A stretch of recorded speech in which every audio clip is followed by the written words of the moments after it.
Hey les petits potes, j'espère que vous allez bien. Moi ça va super, donc on se retrouve aujourd'hui donc pour une nouvelle vidéo. Donc cette vidéo elle va consister en quoi aujourd'hui? À vous aider pour votre nucléaire. Donc dans un premier temps, je vais vous présenter donc les atouts qui sont pour moi indispensables pour faire un nucléaire, les armes qui sont les mieux pour faire un nucléaire, et enfin les score streaks et le spécialiste. Allez, on est parti. Donc au départ, hop, on est parti.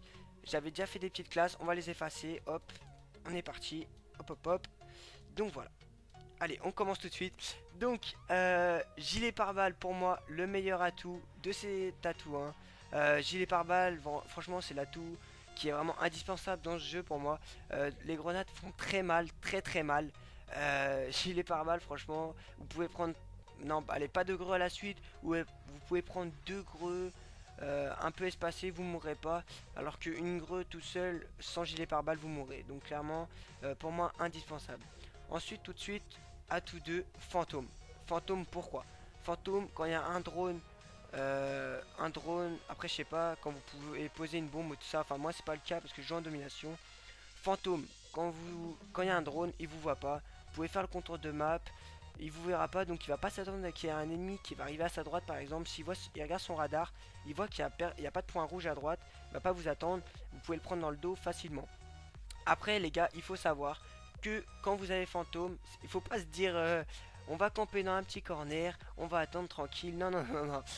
Quand vous avez fantôme les gars et que vous bougez pas, il faut savoir que vous êtes vu sur la carte. Il n'y a pas de ouais, je suis en fantôme, non, il me voit pas. T'es en fantôme, si tu veux être en fantôme, faut bouger. Si tu bouges pas, t'es pas en fantôme. Voilà, donc pour moi, atout 1, gilet pare-balles, fantôme, les deux meilleurs atouts. Ensuite, en atout 2, on a quoi? Donc on a main laisse, coup de pouce, isolement, empreinte, sang-froid, pillard. Pour moi, le seul et l'unique qui ressort en tête de ce classement des atouts 2, main laisse. Main laisse, c'est le dextérité de BO2. Donc quand vous courez, vous pouvez regarder dans le viseur, donc viser plus rapidement. Donc ça va vous faire gagner beaucoup plus de duels, je pense, que si vous jouez sans. Euh, donc voilà. Après, il n'y a pas robustesse sur ce jeu, c'est sûr, mais grâce à cet atout main leste, vous pouvez prendre l'ascendant sur le duel facilement et du coup le remporter. Ensuite, on a tous trois. Donc, impulsion furtive, fonceur, écoute, masque tactique, ingénieur, silence de mort.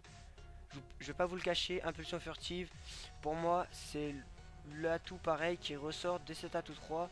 Pourquoi? Parce que impulsion furtive, déjà ça camoufle le bruit des propulseurs, donc ça fait pas un gros bruit quand vous sautez. Et genre sur la carte, quand vous n'avez pas impulsion furtive, on voit un rond, je sais pas si vous voyez, comme si vous lanciez un caillou dans un étang, dans une mare. Vous allez voir l'impact de ce caillou, et puis ça va faire une onde qui va s'écarter en rond autour de cet impact. Bah là c'est pareil, quand vous sautez, l'ennemi il voit sur la mini-carte, il voit un rond comme ça qui s'agrandit quand vous faites les sauts. Donc si vous voulez passer inaperçu, pour moi il faut impulsion furtive, c'est indispensable. Ensuite fonceur, pourquoi pas. J'ai joué au début du jeu mais j'ai vite arrêté parce que je trouvais que ça me servait pas à grand chose. À part quand vous êtes avec une SMG, si vous voulez sprinter, tirer au jugé beaucoup, genre avec la Kuda, moi je le faisais avec la Kuda, la VMP aussi, ça permet de gagner des duels plus facilement. Après, je trouve que ça prend une place un peu pour rien. Masque tactique, ça c'est vraiment très bien, mais bon, c'est pareil, je pense que je peux m'en passer parce que c'est rare les gens. Enfin, je sais pas, je me fais pas stun non plus par des flashs ou des paralysants toutes les 3 secondes dans la game. Masque tactique, donc ça réduit l'effet des grenades flash, des grenades offensives et des charges électriques. Donc voilà, donc si vous pensez que vous pouvez vous faire casser une série nucléaire, donc si vous êtes à 15 ou à 20 par une stun, quelque chose comme ça, franchement, vous pouvez le mettre, mais je pense pas que c'est utile. Après, à vous de voir. Et silence de mort, pareil, je trouve pas qu'en domination, enfin, vous me direz, je pense que silence de mort c'est plus adéquat à la recherche et destruction. Faire nucléaire en recherche et destruction, faut y aller, faut avoir un petit peu de talent. Franchement, c'est vraiment pas facile. Donc voilà, donc je pense pas que c'est un atout indispensable. Donc moi je mets que impulsion furtive. Ensuite, en mitraillette et en assaut, parce qu'après je veux pas trop parler des fusils à pompe, des fusils mitrailleurs ou même des snipers. Je trouve ça c'est des armes trop compliquées. Bah, la batteuse non c'est pas trop compliqué à faire nucléaire. Mais c'est que, je sais pas, je peux même pas vous donner de conseils, j'y joue jamais. Je prends aucun plaisir à jouer à ces trucs là. Fusil à pompe, je prends du plaisir, mais pour rigoler, genre pour faire le con, je sais pas, je trouve ça drôle le fusil à pompe. Et le sniper j'essaierai peut-être, mais c'est, enfin, franchement c'est pour faire des feats, c'est pas pour faire le nucléaire. Après pourquoi pas si dans la game vous arrivez en 15 au sniper, vous dire pourquoi pas je peux la faire. Voilà, c'est normal, mais enfin pour moi je vais vous présenter que les assauts et les mitraillettes les plus adéquates pour faire le nucléaire. Donc on va commencer par les mitraillettes. Donc la Kuda et la VMP sont pour moi les deux meilleurs SMG de cette catégorie. Car clairement la Kuda, franchement moi, je sais pas, j'ai eu un petit kiff parce que c'est la première arme que j'ai commencé sur BO3. Je trouve que franchement qu'elle était vraiment cool à jouer. Ça ressemblait à une MP5 sur Black Ops 1 ou une UMP, enfin un peu moins qu'une UMP 45 sur non, sur MW3. Donc voilà, donc ça rappelle des petits souvenirs. Puis c'est toujours sympathique de se rappeler des anciens Call of, surtout quand ils ont été bien. Ensuite la VMP pour moi c'est comme la MP7 de BO2, une bonne cadence, bonne précision. Rien à dire sur cette arme, franchement pour moi c'est la meilleure. D'ailleurs je l'ai en or il me semble. Ouais, il me semble que je l'ai en or, j'ai tous les accessoires, j'ai tout mis dessus.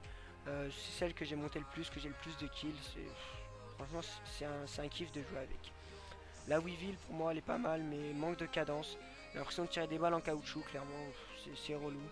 La Vesper, trop de cadence, je trouve ça même pire qu'une Scorpion sur BO2. Vous tuez un mec, c'est simple, vous avez plus de balles. Faut recharger. Vous pouvez aligner allez, 2 mecs, 3 mecs maximum avec, sinon faut recharger. Donc si vous mettez la Vesper, je vous conseille vivement de mettre Pillard. Parce que si vous mettez pas Pillard, vous êtes même pas en sans pitié, donc en 10 kills d'affilée que vous avez plus d'armes, vous êtes obligé de ramasser une arme. La Faro, moi j'aime pas, clairement j'aime pas. Et la Razorback, pareil. Après, c'est chacun ses goûts aussi, chacun sait comment il arrive à jouer avec cette arme, comment il se sent avec cette arme. Moi je vous le dis, c'est la VMP et la Kuda pour moi les meilleurs. Après c'est mon avis personnel, hein. Après ça se trouve pour vous ça sera la Vesper ou la Faro. Voilà, c'est comme vous voulez. Après pour en venir aux accessoires, moi je sais que je mets tout le temps donc sur ma VMP, je mets tout le temps, je mets pas de viseur, même sur toutes les SMG je mets pas de viseur, je mets poignée ergo, poignée et c'est tout, c'est tout. Après je complète avec soit des paralysantes, soit des frags, des semtex, des trucs comme ça, mais pas de viseur, je trouve ça inutile. Ensuite on passe aux AR, donc aux fusils d'assaut. Donc pour moi la KN c'est une arme vraiment, je sais pas, je peux pas la supporter cette arme. Vous pouvez pas faire un tir de loin avec, de près. Quand l'ennemi là, il vous met que des bullshit. Mais quand vous l'avez, enfin je sais pas moi, elle fait aucun dégât. Là je suis en train, clairement, regardez, je suis en train de la monter en or. Non, attendez, hop, je suis en train de la monter en or. Je suis à 74 têtes. Et je vous jure, franchement, que je pète des câbles dessus. J'ai l'impression de faire des parties vraiment qui servent à rien. En plus, je fais exprès de tirer en haut de sa tête, faire des rafales comme ça pour viser le plus sa tête. J'ai mis sur une classe, j'ai mis canon, non, je sais plus comment ça s'appelle, gros calibre. Donc les tirs dans la tête infligent des dégâts accrus. Donc limite de balles, ça met une tête. Je mets ça, voilà, donc pour la mettre en or. Et puis voilà. Ensuite, pour moi, les 4 meilleurs, ouais, je peux dire les 4 meilleurs fusils d'assaut pour faire nucléaire. Donc il y a la XR2, l'ICR1, la Manowar et la M8. Franchement, c'est les fusils d'assaut les mieux du jeu. Franchement, c'est la M8, la Manowar, c'est des petits bijoux, c'est des petites perles. Et l'ICR, franchement, c'est la M27 de BO2, une arme qui est vraiment polyvalente. Parce que de près, de cadence, elle est pas forcément super, il me semble. Cadence, quoique, cadence, ça va, franchement, ça va. Elle peut rivaliser de près avec des SMG. Enfin, après, pas avec la Vesper, hein, bien entendu. Mais elle peut rivaliser. Et de loin, vous mettez une poignée. Moi, je mets poignée ergo et viseur Elo. Donc, le viseur Elo, c'est celui-là. Attendez, celui-là. Donc, le dernier, c'est le meilleur. Franchement, pour moi, c'est le meilleur de ce jeu. Je joue qu'avec ça.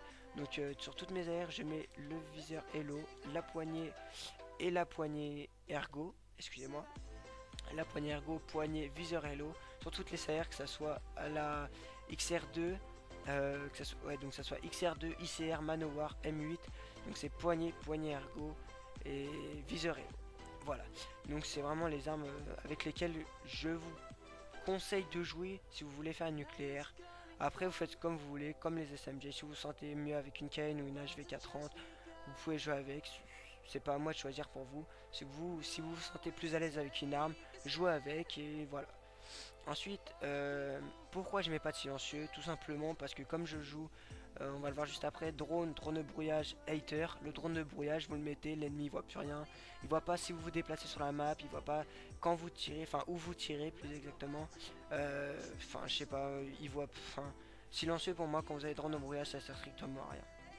Donc voilà, donc les scores strict, je viens de vous les dire. Donc drone de brouillage, hater, donc la microstation de BO2, le Blackbird de BO1. C'est vraiment les basiques, le soutien. C'est ce qui vous permettra de faire une nucléaire, je pense, parce que c'est pas en jouant Raps, fantôme, vaisseau mère que vous pourrez le faire. Surtout que le vaisseau mère, faut le contrôler, donc vous perdez du temps. Après, c'est sûr que vous pouvez avec les Raps et les fantômes, si vous êtes un bon joueur, vous stayez les spawns et tout ça. Après voilà, c'est pas donné à tout le monde d'avoir un bon gunfight et tout ça. Donc pour moi, le mieux c'est vraiment drone dans le brouillage, hater. Et ensuite, donc pour le spécialiste, le purificateur, le firebreak, pour moi c'est le meilleur. C'est le truc quand vous avez le hater, que vous voyez l'ennemi arriver vers vous, vous pré-shootez, vous décalez un petit peu, tac, hop, vous allumez avec le lance-flamme, vous le touchez, dès que vous l'avez touché, il va mourir, il va s'enflammer tout seul. Le truc qui peut être bien aussi c'est la faux, mais la faux je trouve qu'elle a un défaut, c'est que quand vous visez avec le bras, elle prend trop de temps à viser et à tirer, donc moi je perds trop de gel avec. Ce qui peut être bien aussi c'est chez Seraph, soit l'annihilateur, donc le petit gun que vous avez vu dans ma précédente vidéo sur Breach, où j'arrive à faire une quad feed, donc c'est une balle à mort.